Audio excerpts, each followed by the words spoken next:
समय की बात है। एक जंगल में रानी नाम की चिड़िया रहा करती थी।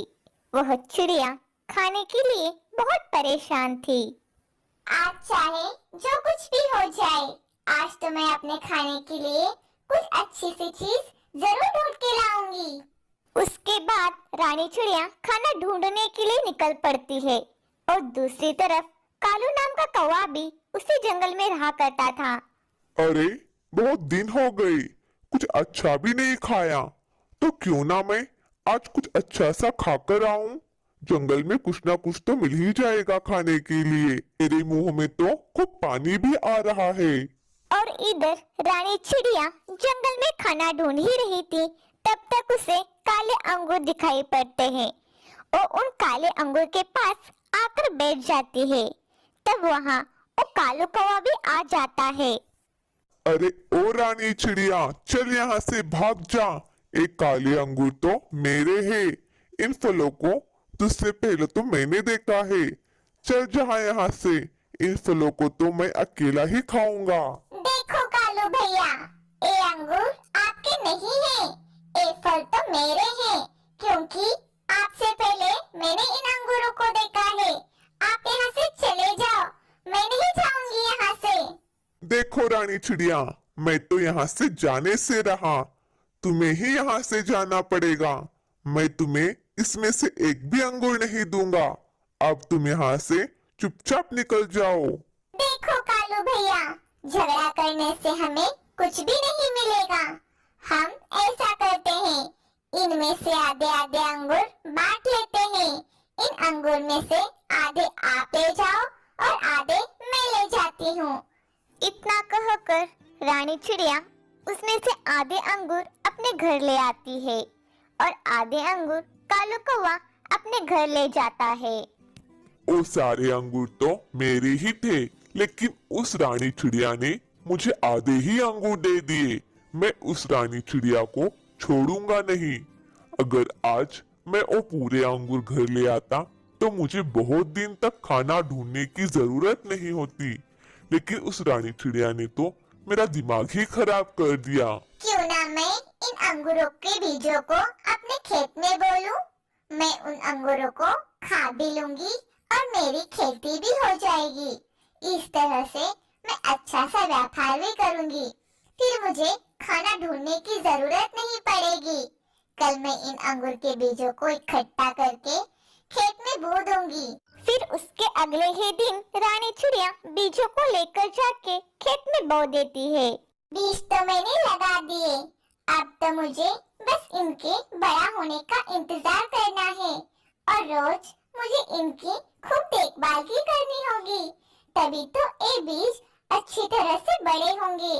कुछ दिन ऐसे ही गुजर जाते हैं और इधर रानी चिड़िया अपने खेत की पूरी तरह से देखभाल कर रही थी। हे भगवान, जैसे मैंने सोचा है बस वैसा ही हो जाए, फिर तो मैं इस जंगल की सबसे बड़ी व्यापारी बन जाऊंगी। इसी तरफ कालू कौवा रानी चिड़िया की ये सारी बातें चुपके से सुन रहा था। रानी चिड़िया की ये सारी बातें सुनकर कालू कौवा जल्दी ही अपने घर आ जाता है। अरे ये रानी चिड़िया तो बहुत बड़ा व्यापार करने की सोच रही है। इसने तो अब अंगूर के बीज भी खेत में बो दिए हैं। अब इसमें से पौधे भी आ गए तो इसमें से अंगूर भी तो आ ही जाएंगे। फिर तो रानी चिड़िया बहुत बड़ी व्यापारी हो जाएगी। मुझे तो इसका कुछ ना कुछ तो करना ही होगा, नहीं तो ये जंगल में सबसे अमीर पक्षी बन जाएगी। अब मुझे कुछ ना कुछ तो करना पड़ेगा। फिर कुछ दिन के बाद अब अंगूर के पेड़ बड़े हो जाते हैं और इधर अब कालू कौवा भी बहुत कुछ करने की सोच रहा था। अब तो बहुत दिन हो गए हैं। रानी चिड़िया के पौधे तो बहुत बड़े हो गए होंगे और अब उन पर फल भी आ गए होंगे। चलो चलो, अब जल्दी से उसके खेत पर चलता हूँ और रानी चिड़िया के सारे अंगूर तोड़कर शहर बाजार ले जाऊंगा।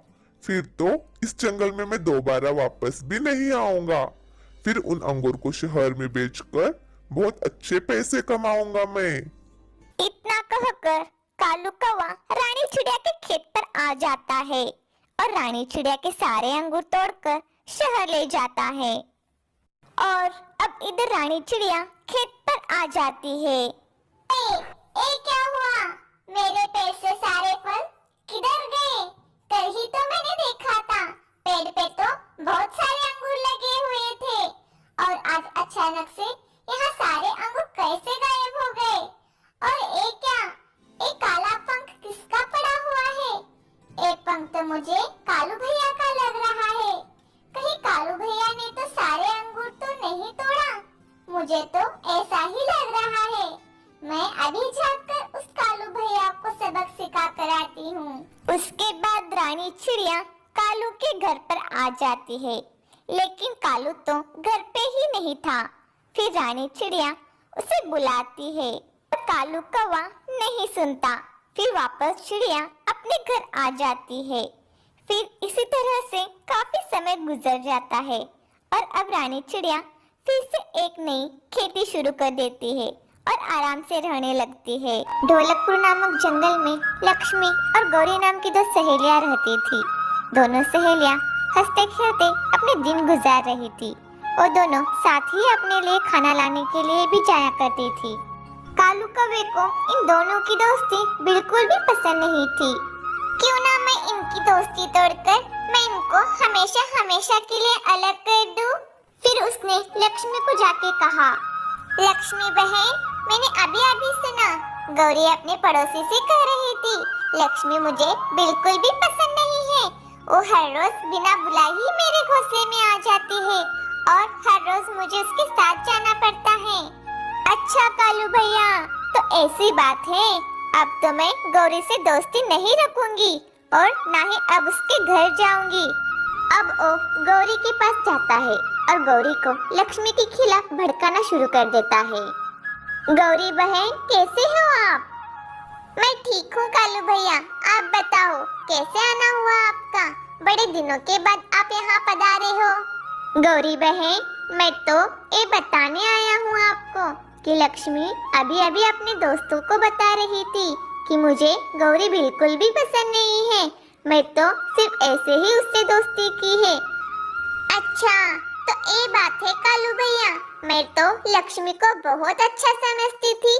मैं तो अब उसके साथ दोस्ती नहीं रखूंगी।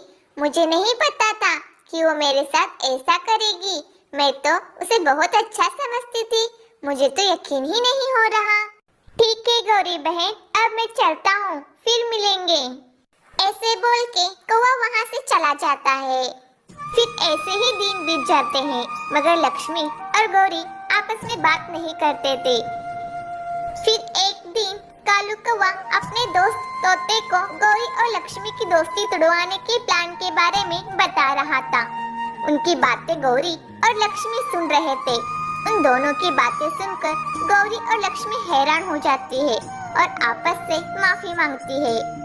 लक्ष्मी बहन, मुझे माफ कर दो। मैं कालू की बातों में आके आपसे बातें बंद कर दी थी और तुम्हें मैं गलत समझ रही थी। गौरी बहन, मैं भी कालू की बातों में आकर तुम्हें बुरा समझ बैठी। मुझे माफ कर दो। गौरी, अब हम दोबारा से सहेलियां बन जाते हैं। तो दोस्तों, यह थी आज की कहानी। यह कहानी से हमें यह सीख मिलती है कि हमें किसी की भी बातों में नहीं आना चाहिए।